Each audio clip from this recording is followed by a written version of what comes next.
ATL surcharges पे करने का बहुत ही आसान तरीका है। सबसे पहले आप आइरिस की जो एप्लीकेशन है वो इंस्टॉल कर लें और उसमें आप ई पेमेंट सेलेक्ट कर लें। इसमें मल्टीपल ऑप्शंस आ रही हैं। आपने एप्लीकेशन में ई पेमेंट पर क्लिक करना है। जैसे आप ई पेमेंट पर क्लिक करेंगे तो बेसिक इन्फॉर्मेशन का एक पेज लोड हो जाएगा। उसमें आप टाइप इनकम टैक्स सेलेक्ट करें। उसके बाद रजिस्ट्रेशन नंबर आपने एंटर करना है। आपका जो रजिस्टर्ड CNIC नंबर है, ये याद रखें कि CNIC नंबर विदाउट डैशेस आपने एंटर करना है। वंस CNIC आपने एंटर कर लिया, उसके बाद आप टैक्स ईयर सेलेक्ट करें। अगर आप इसी करंट ईयर के करना चाह रहे हैं 2021 के, तो आपने प्रीवियस ईयर जो टैक्स फाइल करना था ईयर 2020 सेलेक्ट करेंगे। ये हम ईयर 2020 सेलेक्ट कर लेते हैं और पेमेंट मेथड में हमने सेलेक्ट करना है मिसलेनियस। वंस पेमेंट मेथड में मिसलेनियस सेलेक्ट करने के बाद यहाँ पे हम सरचार्ज फॉर ATL सेलेक्ट कर लेंगे।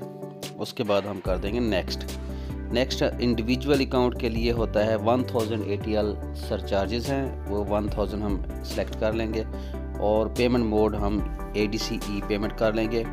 हमारा जो भी रजिस्टर्ड ईमेल एड्रेस है FBR के साथ, वो हम अपना रजिस्टर्ड ईमेल एड्रेस एंटर करेंगे और साथ ही हमारा जो रजिस्टर्ड मोबाइल फ़ोन है, मोबाइल नंबर जो है वो हम एंटर कर देंगे।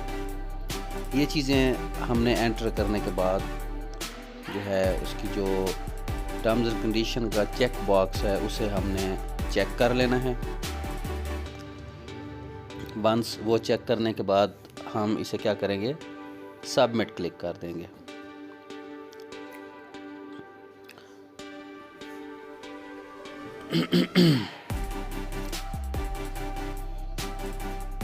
सबमिट जैसे ही हम क्लिक करेंगे तो समटाइम्स वो एप्लीकेशन जैसे डिमांड कर रही होती है कोई आपकी परमिशंस, तो वो आप ग्रांट कर देंगे और अगर ज़रूरत पड़े तो एक बार फिर सबमिट करें और उसके बाद आपका PSID नंबर जनरेट हो जाएगा। अब ये कोड आपका ऐसे ही है जैसे आप टोकन पे करते हैं। किसी भी आप ऑनलाइन बैंकिंग में जाएं, इंटर बैंक ट्रांसफ़र में जाके गवर्नमेंट टैक्सेस FBR सेलेक्ट करें, PSID एंटर करके। अब जैसे ही PSID एंटर करेंगे तो क्रेडेंशियल्स आपके इंपोर्ट हो जाएंगे और आपने 1000 की ट्रांजैक्शन करनी है। उसके होपफुली 1-2 दिन के अंदर अंदर आपका ATL में नाम आ जाएगा और आपने वही सेम प्रोसीजर है 9966 पे आपने CNIC मैसेज करना है अपना स्टेटस जानने के लिए। Thanks for watching.